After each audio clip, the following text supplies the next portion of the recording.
Il était une fois un roi, dont la sagesse était égale à sa puissance, et son serviteur, un homme humble, dont la foi en Dieu était inébranlable.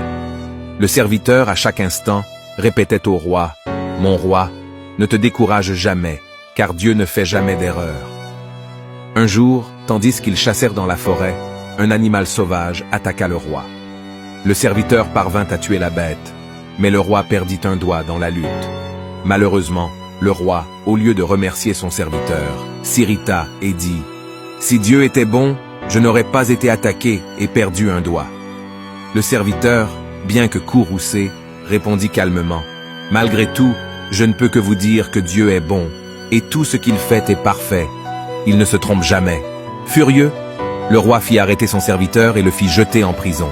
Alors que le serviteur était emmené en captivité, il eut encore la force de dire au roi « Dieu est bon et parfait. » Un jour, le roi partit seul pour une autre chasse et fut capturé par des sauvages qui prévoyaient de l'offrir en sacrifice.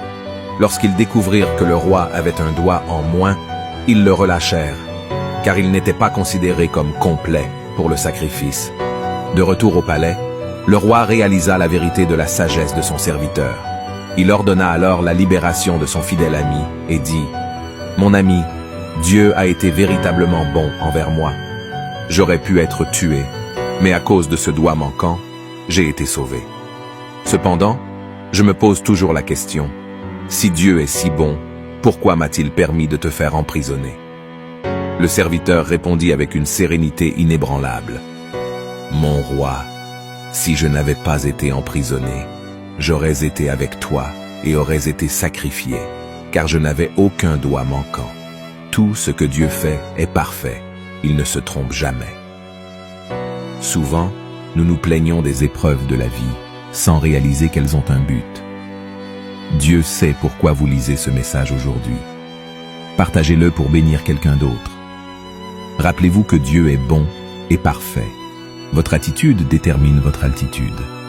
Soyez reconnaissant pour les bénédictions dans votre vie et ne soyez pas envieux du succès des autres, car vous ne connaissez pas les épreuves qu'ils ont traversées.